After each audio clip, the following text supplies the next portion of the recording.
So today we do have a panel of coaches who will be able to share their journeys and just give us expound on these more and more. But then I'll go ahead and mention the moderator of this conversation, who is Sarah Ogola. Sarah Ogola is the Chief Growth Officer here at CDI-Africa Coaching Group. And she sure has an infectious smile. You'll join in automatically. I bet you've all smiled wherever you are. And so I'd like you to spotlight her. Let Sarah be seen that she is the lady of the hour, going ahead to take this conversation. I truly enjoy listening to her brilliance, her ability to articulate things with such precision, such clarity. Sarah, the stage is yours. Please take it away. Wow, wow, Sharon, thank you. I feel the pressure to display the brilliance, but I want to believe that we're going to flow. That really is what the invitation is today with our audience. I see we are at 64, a good number. I want to believe that the number will keep growing. So brief introduction, just as Sharon has said, Sarah Ogola is my name. I'm Chief Growth Officer here at CDI-Africa Coaching Group. I'm also a certified professional coach, and I believe I've had a very privileged last 5 years in my career, being part of CDI, getting immersed into the heart of what makes leadership, legacy, warranting, what makes leadership human-centered. And so it's been a great ride here at CDI-Africa Coaching Group, a great challenge to my own leadership posture. And so I'm really excited to be taking on today's topic. As Sharon has mentioned, we are going to be talking and handling about why listening is a strategic tool to innovation. And so we're expecting a dance between innovation and listening, hearing insights from our panelists concerning those two topics, how they intertwine, what other big conversations they birth, and of course, all in all, how that ties back into coaching. And so my invitation to you is that this is not a three-way conversation. The chat box is open for you, and I love the engagement on the chat box already. You letting us know where you're from, letting us know your answer to our poll question. And I can see it's very meaningful to us that we are heard, that we are listened to. And so thank you for your interaction. As we move along, I really encourage you to, whatever insight stands out for you, just repeat it on the chat. If you have a question, you can already put it on the chat. We're going to address it at some point later on towards the end of the webinar, possibly even midway. And so keep the questions coming. Don't wait until the end. I would love to hear what your comments are as we move along, and so that we're on this journey together. So I'd like to introduce who our panelists are for today. And so we have Robert Gishohi, who is Country Director at Turner and Townsend, which I believe is stationed in Kenya. So Robert Gishohi is a country director at Turner & Townsend, which is a global professional services company specializing in project management, cost management, and advisory services across real estate, infrastructure, and natural resources sectors. So for the past 11 years at Turner & Townsend, Robert has led delivery teams supporting clients across projects like retail centers, data centers, education facilities, mixed-use developments, corporate spaces, to manufacturing facilities. Robert's core strength is in improving project outcomes for clients through insightful team leadership, risk mitigation, and unique value addition. And so Robert believes in empowering others. And I think in all the conversations we have had with him being an alumni of CDI, just that the fire to impart on others is always so evident. And so he believes in empowering others and has led teams that have significantly impacted marginalized communities by giving professional mentoring to young people. As I mentioned, Robert is also a certified executive leadership coach. Welcome, Robert. We are excited to be having this conversation with you.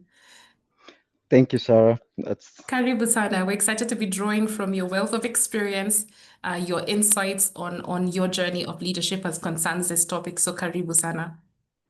That's and an so our A-class second introduction. Sorry? Thank you.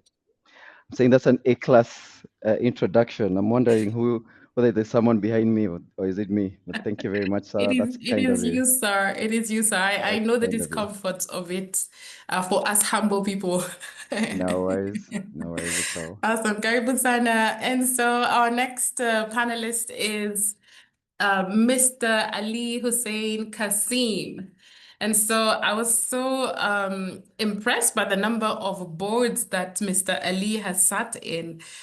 He describes himself as a serial entrepreneur, a regular commentator. And so we're happy to be drawing on that aspect of your strength today, Ali.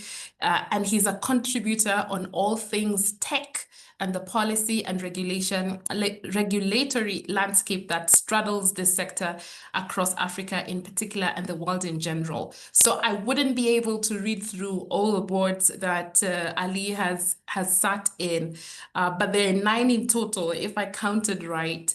Currently, he sits as a member of the Advisory Council for Next 176, which is a corporate venture corporation by Old Mutual. Also, currently, he sits as an advisory board chair for Belva Digital. I think some impressive boards that I see, I highlight from his profile is that he has been Vice President, Eastern Africa and Executive Board Member for the African FinTech Network, member of the National Technical Committee of the Kenya National Innovation Agency, a Kenya government agency set up to manage and develop the national innovation system for socio-economic development. And so, welcome, Ali. Karibu sana. Thank you, Sarah. It's a pleasure to be here. I look forward to listening more than talking. Brilliant, yeah. You know, it's we've put ourselves on the hot seat today because by virtue of us talking about listening and the power of listening, you know, today is And that then day when talking you through it all. It's so paradoxical. Yeah, today is that day when we're on the hot seat. You know, we're going to be gauged on Absolutely. how well of listeners we are. As you know, Absolutely. I can tell that you both are quite highly esteemed as speakers, so it's going to be a good one. And so that's our esteemed panel for today, beloved audience. Again, our chat box is open for your insights, your comments, your thoughts as we move along the way. Today's topic again has to do with how listening sparks innovation. We're going to be unpacking why listening is a strategic tool for innovation. Right, and so we'll start it. We'll kick off with what the end result is, which is innovation, and just take a few minutes to unpack what innovation is. I think. When you think innovation, at least for me, the very first thing that comes to my head is Amazon. Locally, your M-Pesas.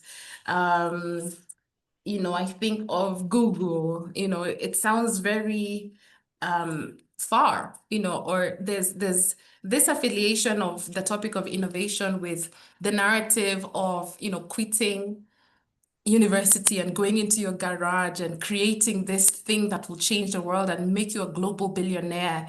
And so I don't know about you, our audience today, but when I think just typically when I see the word innovation, those are the things that come to heart. But we want to bring it, just bring it to our day to day as leaders. I think even in job descriptions, in our roles, there's an expectation that you're innovating. And so I'd like you, Robert and Ali, to help us with demystifying innovation. In your view, what is innovation in today's context? And why is it so critical? Why are we constantly talking about it? So what is it and why is it so critical? And so I'll pause it first to Robert, and then we can go to Ali. Thank you, Sarah. Historically, I've battled with comprehending between innovation and invention. And I remember a while back looking at both the definitions of invention and innovation. And invention is a bit scientific. It has an element of creation around it because you're coming up with something where there's nothing.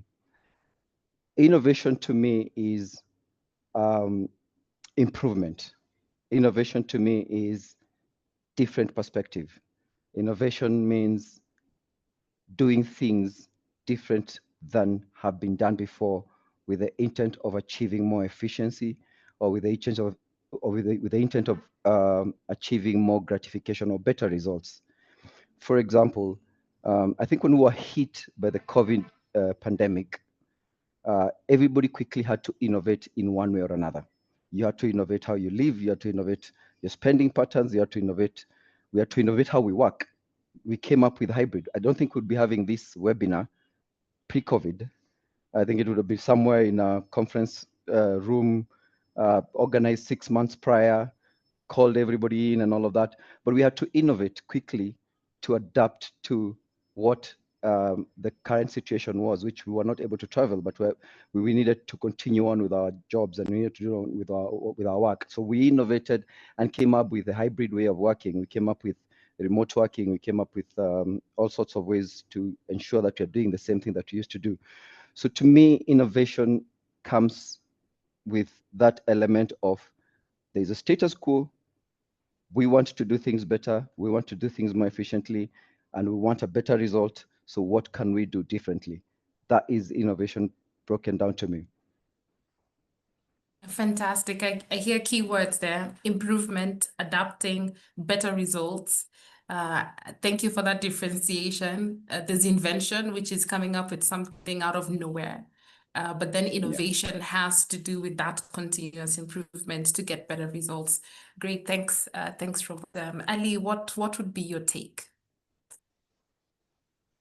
So to just build on to what Robert has said, and I love the fact that Robert has brought up the context of invention. So let me first tackle the innovation question, or the innovation conundrum. So simply, this is a process of introducing new ideas, methods, products, or services that create value by significantly improving or advancing how things are done. So to be clear about that, significantly improving or advancing how things are done. But it's important to also note that this requires both originality and usefulness. It's not just about originality. There's usefulness. What's the utility around this new innovation? For example, locally, the use of small units of production, what we call the Kadogo economy, to be able to get to the base of the pyramid, the disadvantaged. That's an innovation. I mean, we take it for granted now. But remember, when we were growing up, if you were sent to the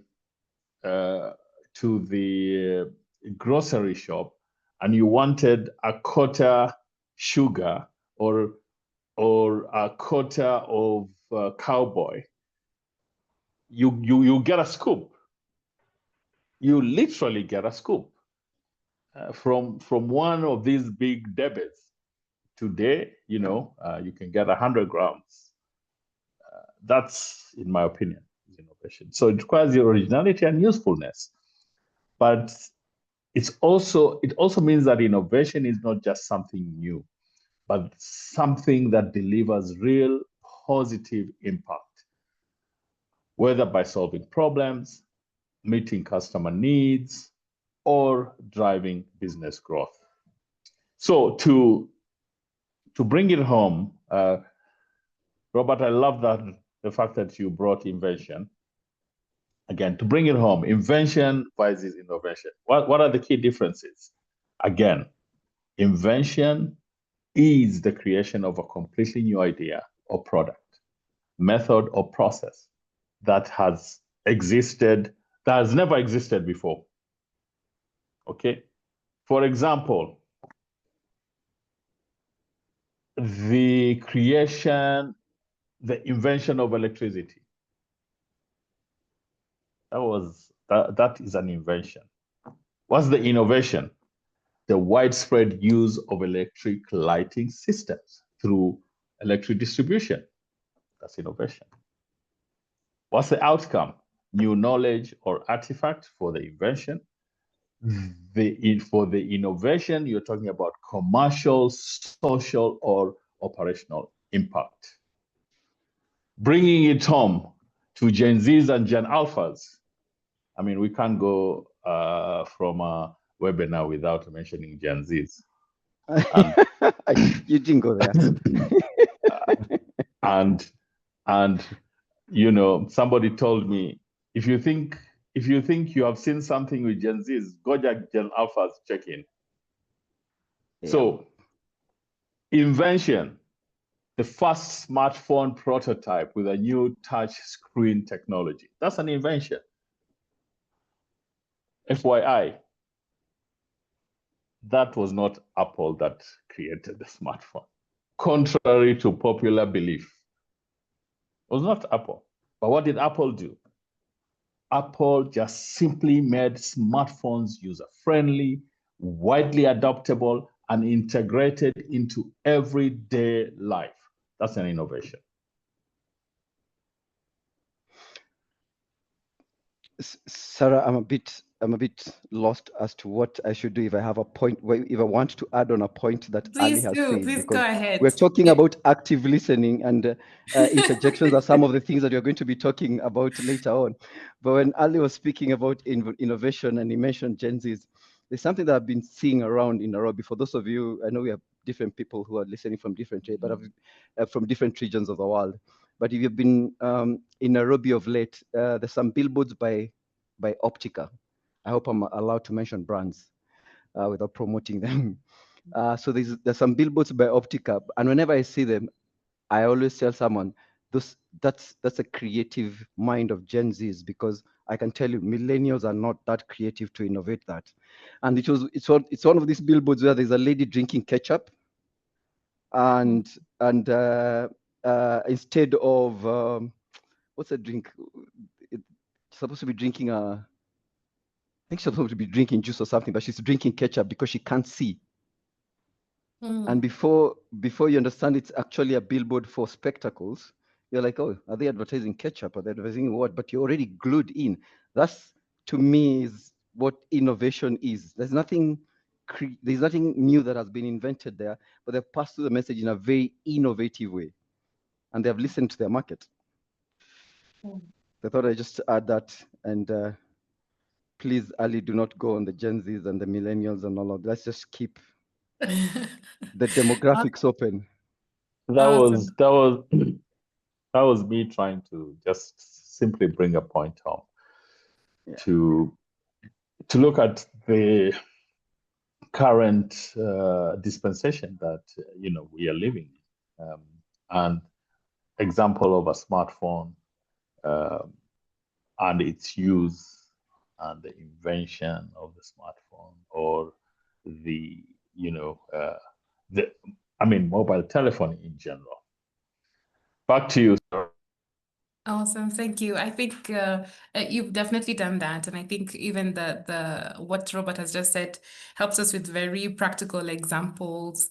And so thank you so much for that demystification. I think so. Then, in context, what we're talking about, a culture of continuous improvement, a culture that embraces different perspectives.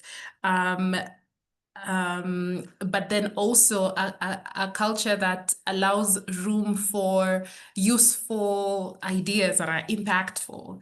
So thank you so much for that demystification. And so if that's what innovation is, even as we look to, a little bit later in our conversation, double click on listening and how it contributes to it, I'd like to ask, from your experience, what kind of environments have you found are those that facilitate this appreciation or this living out of different perspective, continuous improvement, what would you say you have found characteristics of environments that create room for this? So we can start with you, Ali, and then go to Robert. So for me, one of the things that I have seen growing up in corporate and at home at the family level is that culturally we've been brought up to listen to elders. Nyamaza wewe, wazee wanaongea. For the people who may not understand Kiswahili, simply means, can you just shut up, listen to the elders talking. So we've been brought up like that from a cultural perspective. And sadly, that has permeated into the corporate perspective. So what you find generally is that the boss comes in, and I use this generally. The boss comes into a meeting, and bottom line, it's my idea or the highway. All right. And sadly, for the better part of my career, that is something that I have learned. I mean, one of the things I speak to leaders about, and to myself, lest I forget, is there are three key things that I find myself really focusing on these days.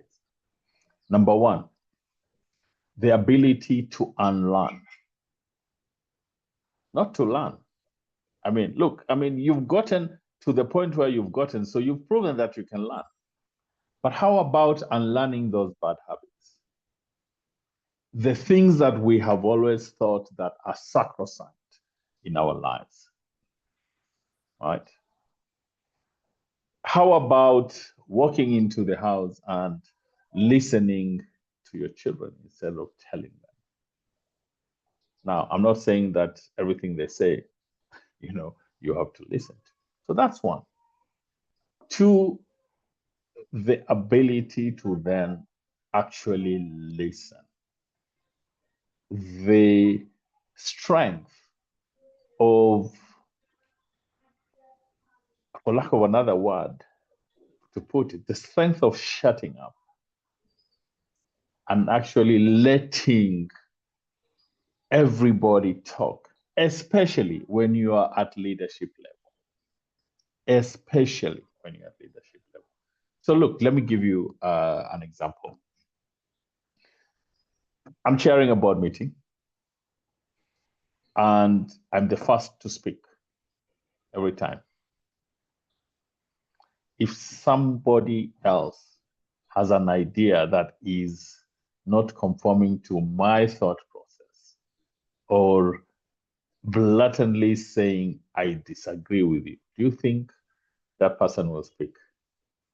Sorry, Robert, unless that person is a Gen Z or a Gen Alpha, everybody will keep silent. Yeah?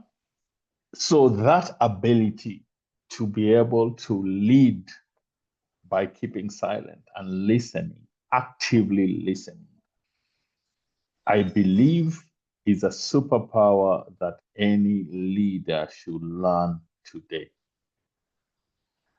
I promise you, Sarah, and everybody else in this virtual room, even for me, it's a work in progress. I sit back sometimes and I'm like, oh my God, Ali, you've just gone back to your bad habits.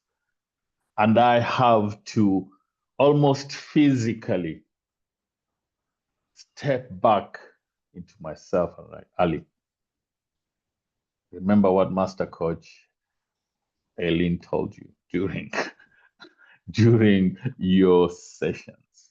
Listen.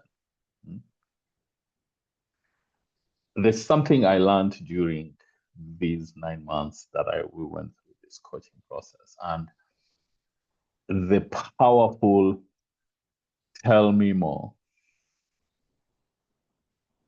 Just that sentence or that question. Tell me more. Now, I've worked in the tech ecosystem for many years. And there's always been this perception about one of the most innovative companies the world has ever seen. There's always been this perception that Apple, during the late Steve Jobs times, was a one-man show. It was Steve Jobs' way or the highway.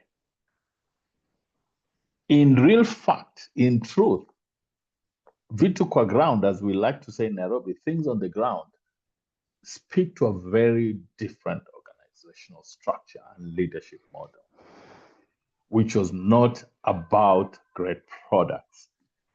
You know, it may sound like, Ali, what have you been smoking today morning? What are you talking about? We know Apple too. So Apple is organized around functions, not products, for example.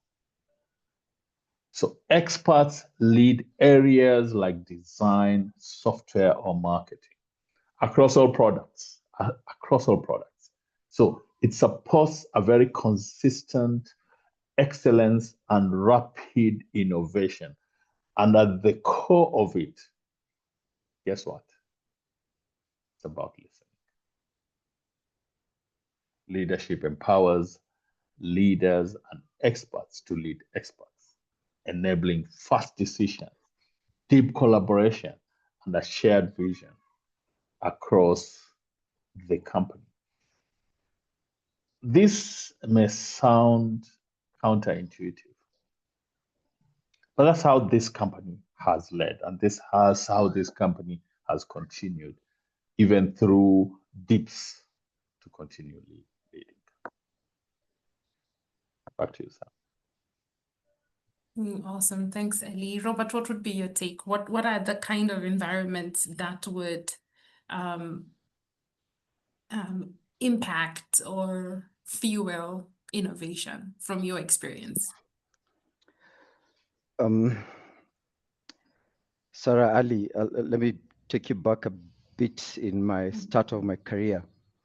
A couple of years into my project management career, maybe 2, 3, or 4 years, I ascended very quickly into leadership position in my first company, and then now in the current company that I'm currently in. So at quite an early age, late 20s, I was leading teams of about 15, 20 people at any one particular time in construction. And then slowly by slowly, it became to leading teams within the corporate structure, not so much within the project site structure, but more of the corporate structure. And one of the things at that time, which was a fallacy that I had of mine, is that a leader should always have all the answers. Because growing up, most of the people who are leaders and the role modeling that I had seen is someone walks into a room, they're expected to give guidance, they're expected to give direction. The actual word director is derived from giving directions. So whenever you walk into a room, there is, whether it's spoken or unspoken, there's an expectation that you should be speaking or should be saying something. So with that notion, the environment that I had created at that time was, if I walk into a room, I need to give directions to everyone. And what happens in construction, there are very many aspects that you're not an expert in. For example, I'm a civil and structural engineer by background. When I went into construction management, there are other elements like architectural, there is mechanical and electrical, there is what the contractor will come and tell you from a builder's perspective. So there are very many things that you grasp on the job that you're not really very well endowed like the rest of the people. So you have to actually listen to be all-rounded, to be able to manage all the stakeholders. So what then would happen is, on elements that I would not be very well conversant with,